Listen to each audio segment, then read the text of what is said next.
Good evening everyone, welcome to my class. আজকে আমরা RRB NTPC এর পিওয়াইকিউ সিরিজের পার্ট নাম্বার 10 করব। এর আগে অলরেডি 9টা ক্লাস চ্যানেলে আপলোড আছে, যারা দেখোনি দেখে নিও। শরীরটা একটু খারাপ, ভয়েসটা একটু লো শোনাতে পারে, একটু অ্যাডজাস্ট করে নিও। এবং কালকের ক্লাসে পিডিএফটা চ্যানেলে আপলোড করে দিয়েছি, টেলিগ্রাম চ্যানেলে এবং হোয়াটসঅ্যাপ গ্রুপেও দিয়ে দিয়েছি, যারা দেখোনি একটু দেখে নিও। ফার্স্ট কোয়েশ্চেন হচ্ছে, হু among the following dancer was the first one of the state of Odisha to be conferred the Padma Vibhushan Award? নিম্নলিখিত নৃত্যশিল্পীগুলির মধ্যে কে উড়িষ্যা রাজ্যের প্রথম নৃত্যশিল্পী যিনি পদ্ম বিভূষণ পুরস্কারে ভূষিত হয়েছিলেন?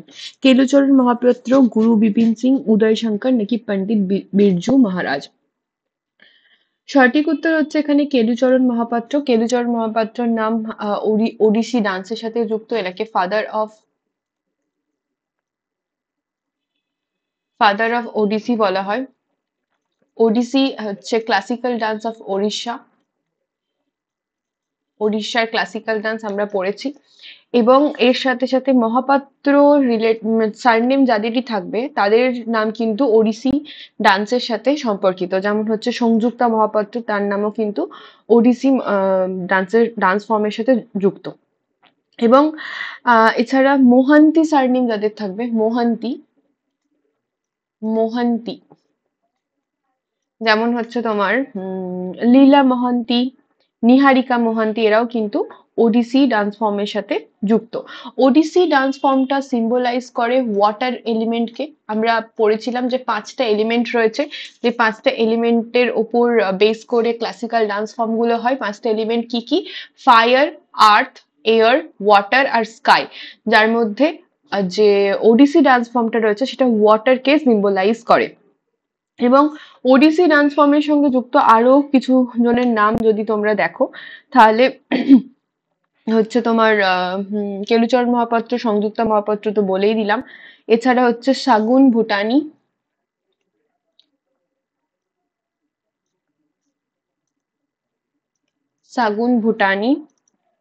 গঙ্গাধর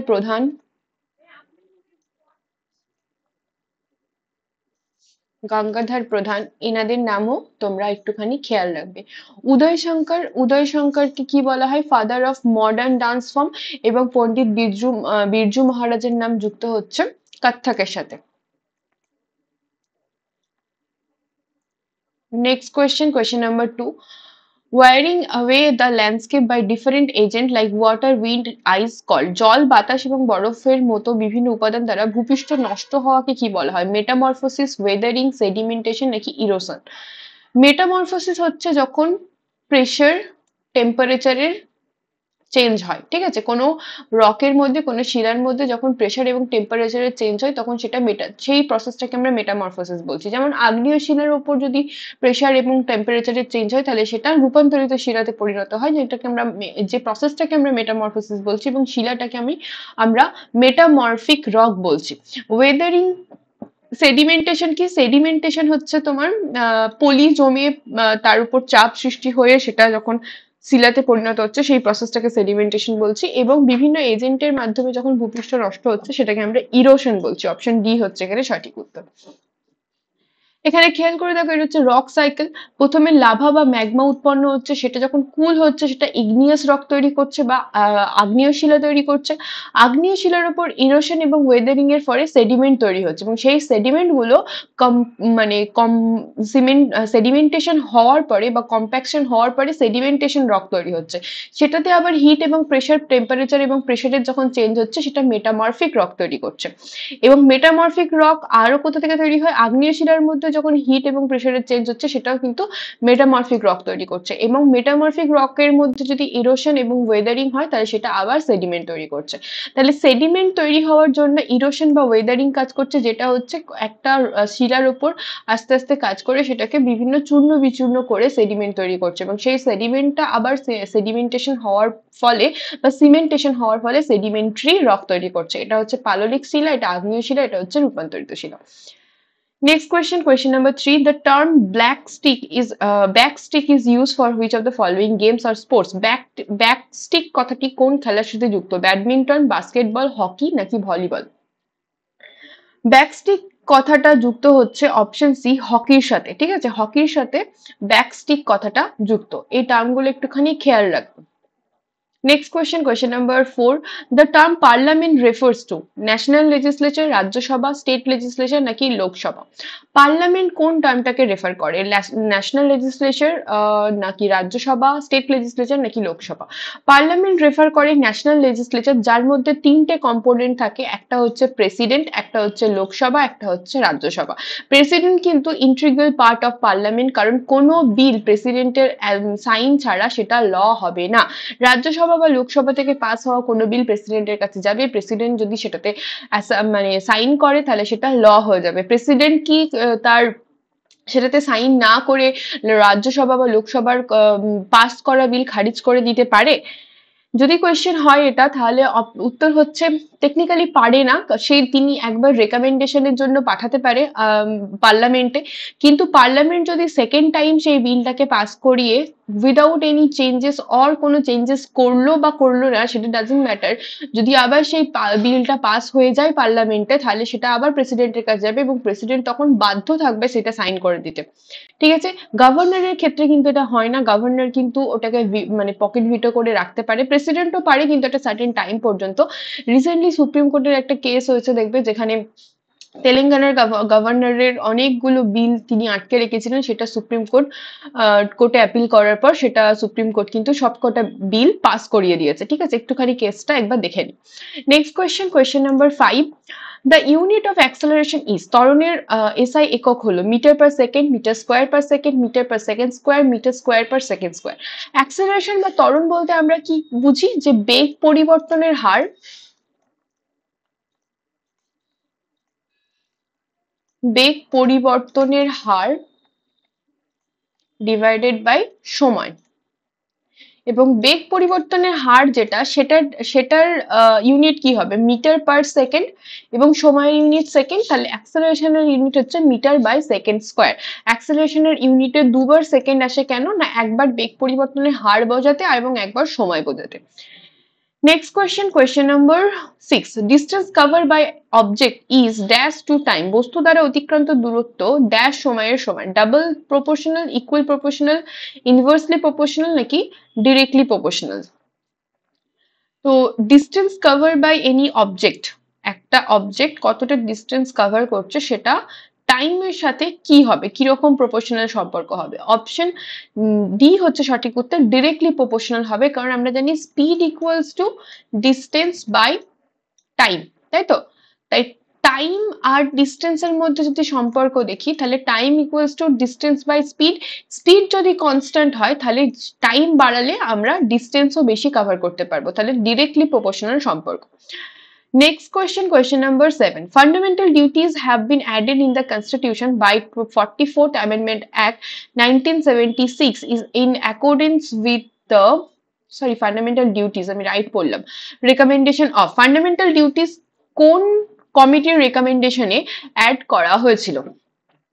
অপশন এ হচ্ছে সন্থানাম কমিটি, অপশন বি হচ্ছে সাকারিয়া কমিটি, অপশন সি হচ্ছে শরণ সিং কমিটি, অপশন ডি হচ্ছে ইন্দিরা গান্ধী কমিটি। কোন কমিটির রেকমেন্ডেশনে ফান্ডামেন্টাল ডিউটিস অ্যাড করা হয়েছিল 42nd অ্যামেন্ডমেন্ট অ্যাক্টের মাধ্যমে? ফান্ডামেন্টাল ডিউটিস আমরা পড়েছি, ফান্ডামেন্টাল ডিউটিস কোথায় রয়েছে না 51A আর্টিকেলে রয়েছে। কতগুলো ফান্ডামেন্টাল ডিউটি রয়েছে টোটাল তোমরা কমেন্ট করে বলবে, তোমাদেরকে আগে বলেছি। এবং যখন ফান্ডামেন্টাল ডিউটি অ্যাডপ্ট করা হয় তখন সেখানে 10টা ফান্ডামেন্টাল ডিউটি অ্যাডপ্ট করা হয়েছিল। এখন কতগুলো আছে সেটাও তোমরা কমেন্ট করে বলবে। শরণ সিং কমিটি বলে একটা কমিটি গঠন হয়েছিল, সেই শরণ সিং কমিটির recommendation wise fundamental duties adopt করা হয়েছিল, এবং এই শরণ সিং কমিটি কিন্তু এটাও রেকমেন্ড করেছিল যে ফান্ডামেন্টাল ডিউটিস যদি পালন করা না হয় তাহলে সেটা পানিশেবল অফেন্স হওয়া উচিত, এবং পেমেন্ট অফ ট্যাক্স পে করা সেটাও একটা ফান্ডামেন্টাল ডিউটি হওয়া উচিত। কিন্তু এই দুটো কি বলবো, এই দুটো রেকমেন্ডেশন কিন্তু কনস্টিটিউশন অ্যাসেম্বলি মেনে নেননি। শরণ সিং কমিটি যে কটা ডিউটি দিয়েছিল তার থেকে 8টা বোধহয়, এবং বাকি দুটো মানে পার্লামেন্ট অ্যাড করেছিল, যে টোটাল 10টা ফান্ডামেন্টাল ডিউটিস অ্যাডপ্ট করা হয়েছিল। Next question number 8, article related to the compulsory acquisition of property has been omitted now from the Indian constitution, what is the number of the article? ভারতীয় সংবিধান থেকে সম্পত্তির বাধ্যতামূলক অধিগ্রহণ সম্পর্কিত ধারণাটি এখন বাদ দেওয়া হয়েছে। এই ধারাটির সংখ্যা কত ছিল, মানে কোন আর্টিকেলে ছিল যেটা বাদ দেওয়া হয়েছে? 31D, 31, 31B নাকি 31A? সম্পত্তির অধিকারকে বাদ দেওয়া হয়েছে, আমরা পড়েছি 44th অ্যামেন্ডমেন্ট অ্যাক্টের মাধ্যমে। 44th অ্যামেন্ডমেন্ট অ্যাক্টের মাধ্যমে ইন দ্য ইয়ার অফ 1978 যখন আমি তোমাদেরকে কোয়েশ্চেন করেছিলাম প্রাইম মিনিস্টার কে ছিলেন, তখন প্রাইম মিনিস্টার ছিলেন মোরারজি দেশাই। এবং সেটা কত নম্বর আর্টিকেলে ছিল? সঠিক উত্তর হচ্ছে অপশন বি, 31 ছিল। এখন সেটা কোথায় আছে? 300A তে আছে, পার্ট নাম্বার 12 এবং পার্ট নাম্বার 12 এবং সেটা হচ্ছে এখন একটা legal right. Okay, next question number 9, where was the first cotton mill in India establish? ভারতের প্রথম তুলো কল কোথায় স্থাপিত হয়েছিল? সুরাট, বোম্বে, আহমেদাবাদ নাকি কোয়েম্বাটোর? ভারতের প্রথম তুলো কল স্থাপিত হয়েছিল কোথায়? তুলো কল জিজ্ঞেস করেছে, কটন মিল। কটন মিল কোথায় হয়েছিল? অপশন বি হচ্ছে সঠিক উত্তর, বোম্বেতে হয়েছিল কটন মিল। এবং তোমরা কমেন্ট করে বলবে যে প্রথম পাটকল কোথায় স্থাপিত হয়েছিল?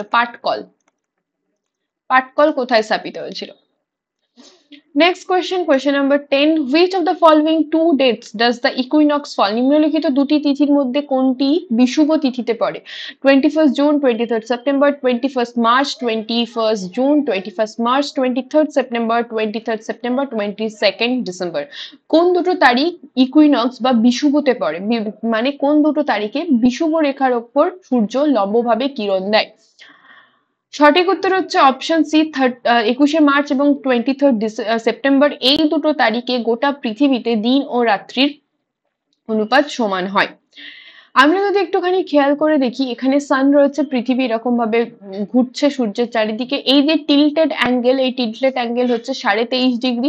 23.5 ডিগ্রি টিল্টেড হওয়ার জন্যই কিন্তু মানে তোমার নর্থ পোল এবং সাউথ পোলে 6 মাস দিন এবং 6 মাস রাত আমরা দেখতে পাবো। এবং এখানে সূর্যের চারিদিকে যখন পৃথিবী ঘুরছে, তখন এটা যদি পৃথিবী হয়, এটা যদি নিরক্ষরেখা হয়, এটা কর্কট ক্রান্তি রেখা, এটা 66.5 ডিগ্রি, এটা মকর ক্রান্তি রেখা, এটা 66.5 ডিগ্রি, এটা 90 ডিগ্রি, এটা 90 ডিগ্রি। তাহলে সূর্যের রশ্মি এইখান থেকে শুরু করে কর্কট ক্রান্তি রেখা পর্যন্ত যায়, আবার ফিরে আসে, আবার মকর ক্রান্তি রেখা পর্যন্ত যায়। তো সূর্যের এইটা হচ্ছে উত্তরায়ণ, এখানে আসলো, এটা হচ্ছে দক্ষিণায়ন, উত্তরায়ণ এবং দক্ষিণায়ন। তো সূর্যের রশ্মি এই পার্টটা থেকে আর উপরে কিন্তু কখনোই লম্বভাবে কিরণ দেয় না, ঠিক আছে? এই পার্টে সবসময় আমরা কিন্তু সূর্যের রশ্মি তির্যক ভাবে কিরণ দেয়, যার জন্য এটাকে আমরা কি বলি, যে এখানে কখনোই কিন্তু তীব্র গরম পড়ে না, এখানে সবসময় নাতিশীতোষ্ণ মণ্ডল আমরা বলে থাকি, এটা হচ্ছে উষ্ণমণ্ডল। এবং এই জায়গাটাতে যখন সূর্য প্রথম এখানে মানে বিষুবরেখার উপর লম্বভাবে কিরণ দিচ্ছে, সেটা হচ্ছে তোমার হ্যাঁ, সেটা হচ্ছে তোমার 21st মার্চ। তারপরে কর্কট ক্রান্তি রেখার উপর কিরণ দিচ্ছে লম্বভাবে 21st মার্চের পরে তুমি চলে যাও এই যে 22nd, 21, 22nd জুনে। তারপরে আবার এখান থেকে ফিরে আসছে, আবার 23rd সেপ্টেম্বর এখানে লম্বভাবে কিরণ দিচ্ছে, তারপর আবার 22শে ডিসেম্বর এসে মকর ক্রান্তি রেখার উপর লম্বভাবে কিরণ দিচ্ছে। তা সূর্যের লম্ব কিরণ কিন্তু এই জোনটার ওপরে কখনোই পড়ে না, ঠিক আছে? তাহলে এটাকে আমরা বলছি মকর সংক্রান্তি বা উইন্টার সলিস্টিস।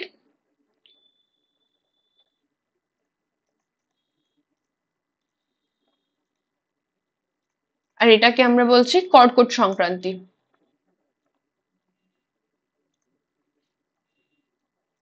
ওকে, নেক্সট কোয়েশ্চেন নাম্বার 11, আজকে 13টাই কোয়েশ্চেন আছে। What is the highest peak of Kanchenjunga what is the height of Kanchenjunga peak of the Himalaya? ভারতের কাঞ্চনজঙ্ঘা শৃঙ্গের উচ্চতা কত? 8,868 মিটার, 7,655 মিটার, 8,598 মিটার নাকি 8,024 মিটার? কাঞ্চনজঙ্ঘা পিকের উচ্চতা জিজ্ঞেস করেছে। কাঞ্চনজঙ্ঘা পিকের উচ্চতা হচ্ছে 8,598 মিটার। মনে রাখবে কাঞ্চনজঙ্ঘার উচ্চতা এভারেস্টের উচ্চতা 8,848 মিটার। আচ্ছা, কেটুর উচ্চতা মনে রাখবে, কমেন্ট করে বলবে। নন্দা দেবী যে পিক আছে, নন্দা দেবী পিকের হাইটও তোমরা কমেন্ট সেকশনে বলবে। Next question, question number 12. Which of the following classical dance form Deepika Reddy associated? Deepika Reddy নিচের কোন ধ্রুপদী নৃত্যধারার সঙ্গে যুক্ত? মণিপুরি, কুচিপুড়ি, কত্থক নাকি সাতারিয়া? কোন নাচের সাথে দীপিকা রেড্ডি যুক্ত? দীপিকা রেড্ডি, রেড্ডি সারনেম দেখলে আমরা করব ডিরেক্টলি হচ্ছে কুচিপুড়ি। যেমন ভাবে দেখলাম মোহান্তি বা মহাপাত্র হলে ওড়িশি হবে। দীপিকা রেড্ডি অ্যাসোসিয়েটেড হচ্ছে কুচিপুড়ি। কুচিপুড়ি কোথায় দেখতে পাবো আমরা? কুচিপুড়ি হচ্ছে অন্ধ্রপ্রদেশের ক্লাসিক্যাল ডান্স।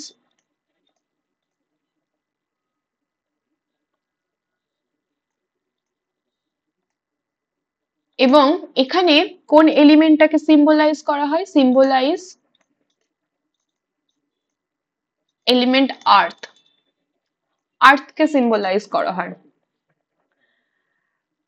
কুচিপুড়ি কোন মিউজিকে পারফর্ম করা হয়? না কার্নাটিক মিউজিকে পারফর্ম করা হয়।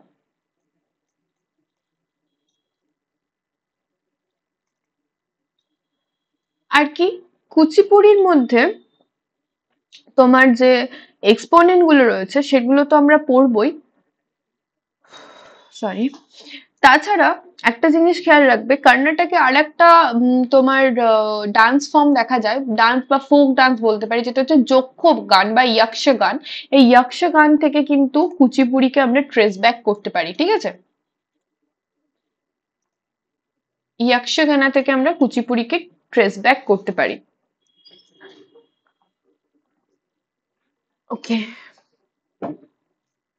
আচ্ছা, কুচিপুড়ির এক্সপোনেন্ট যদি বলা হয় তাহলে এক্সপোনেন্ট বললে কিন্তু সমস্ত রেড্ডি যে সারনেম গুলো আছে সেগুলো হবে প্রথম কথা।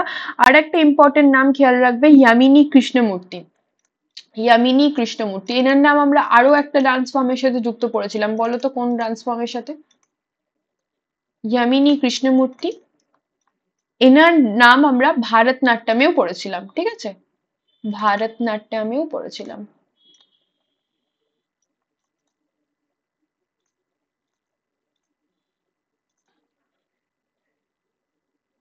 এবং এই ইয়ামিনী কৃষ্ণমূর্তি ইনি ছিলেন আস্থানা নর্তকী, ঠিক আছে? Resident dancer of Tirumala Tirupati temple. আস্থানা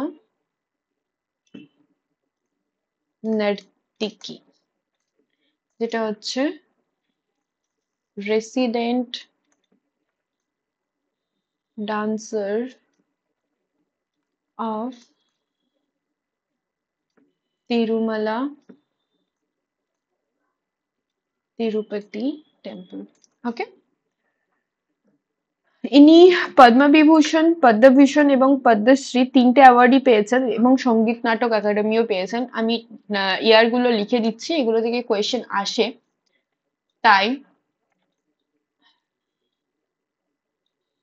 পদ্মশ্রী পেয়েছেন, পদ্মভূষণ পেয়েছেন। তোমাদেরকে আগেও আমি ডেট গুলো বলেছি, পদ্মশ্রী পেয়েছেন ইন দ্য ইয়ার অফ 1968 এ, পদ্মভূষণ পেয়েছেন 2001 এ, আর পদ্মবিভূষণ পেয়েছেন, সরি বিভূষণ না, বিভূষণ হলো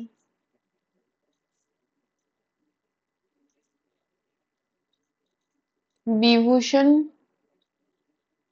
2016 এ, আর সঙ্গীত নাটক একাডেমি অ্যাওয়ার্ড এটা পেয়েছেন ইন দ্য ইয়ার অফ 1977 এ।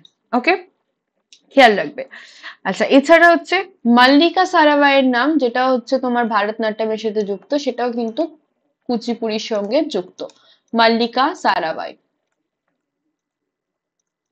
ওকে, এই নামটাও খেয়াল রাখবে।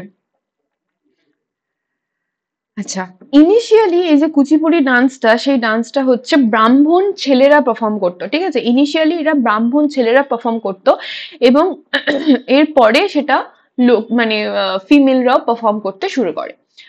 আজকে লাস্ট কোয়েশ্চেন এবং 13 number question, the position of the earth in its orbit when it is at great shortest distance from the sun causing the summer in the northern hemisphere, সেটাকে কি বলা হয়? সূর্য থেকে পৃথিবীর সর্বোচ্চ দূরত্বে অবস্থানের ফলে উত্তর গোলার্ধে যখন গ্রীষ্মকাল হয় সেটাকে কি বলা হয়? পেরিহিলিয়ন, এপিহিলিয়ন, পেরিজি নাকি অ্যাপোজি?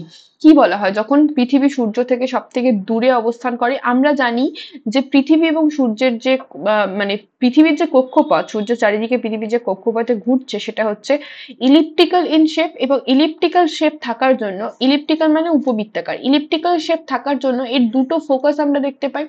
একটা এই দিকে ফোকাস দেখতে পাবো, একটা এইদিকে ফোকাস দেখতে পাবো, এবং সূর্য এই দুটো ফোকাসের মধ্যে যে কোনো একটা ফোকাসে অবস্থান করে।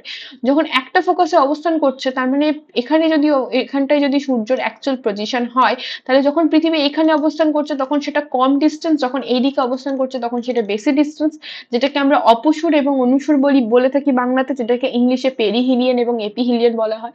তো সব থেকে দূরে যখন অবস্থান করে সেই অবস্থানটাকে কি বলা হয় না, এপিহিলিয়ন বলা হয়।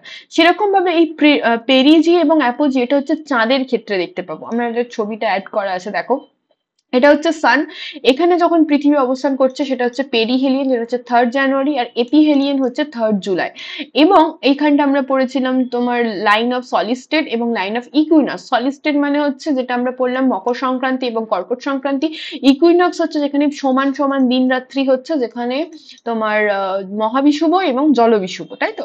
এবং এখানে যখন 22nd ডিসেম্বর, তখন আমরা নর্দার্ন হেমিস্ফিয়ারে বাস করছি। তো নর্দার্ন হেমিস্ফিয়ারে সব থেকে বড় রাত এবং সব থেকে ছোট দিন হবে, এবং এখানে সব থেকে বড় দিন এবং সব থেকে ছোট রাত হবে। আর অ্যাপোজিয়ার পরে পেরিজি হচ্ছে, এটা হচ্ছে মুন, ঠিক আছে? যখন চাঁদ পৃথিবীর সব থেকে কম ডিস্টেন্সে আসে সেটাকে বলা হচ্ছে পেরিজি, এবং সব থেকে দূরে থাকছে তখন সেটাকে বলা হচ্ছে অ্যাপোজি। তাহলে আর্থের চারপাশে চাঁদ যে কক্ষপথে ঘুরছে সেটাও ইলিপ্টিক্যাল অরবিট, এবং সেই ইলিপ্টিক্যাল অরবিটে যখন চাঁদ সব থেকে কাছে আসছে সেটাকে বলা হচ্ছে পেরিজি, এবং সব থেকে যখন দূরে যাচ্ছে সেটাকে বলা হচ্ছে অ্যাপোজি। ছোট্ট ক্লাস ছিল, 13 কোয়েশ্চেন ছিল। 13টা কোয়েশ্চেনের মধ্যে কে কতগুলো উত্তর করতে পেরেছো একটুখানি জানিও, এবং ক্লাসটা কেমন লাগলো সেটাও জানিও। আই এম সরি, আমি আজকে খুব বেশি এক্সপ্লেন করতে পারিনি, আমার শরীরটা একদমই ভালো লাগছে না, মানে আমি খুব কষ্ট করে উঠতে পেরেছি, আমি জানি না এতটা খারাপ করলো কেন শরীরটা। তো যাই হোক, বাট আমি চাইনি যে ক্লাসটা অফ যাক, তাই জন্য ক্লাসটা রেকর্ডও করে দিলাম। আহ, দেখা হবে নেক্সট ক্লাসে। ক্লাসটা কেমন লাগলো অবশ্যই জানিও। এই পিডিএফটা পাওয়ার জন্য এই দুটো নাম্বারে কন্ট্যাক্ট করো, তোমরা এখান থেকে পিডিএফটা কালেক্ট করে নিতে পারবে। থ্যাংক ইউ অল, দেখা হবে নেক্সট ক্লাসে।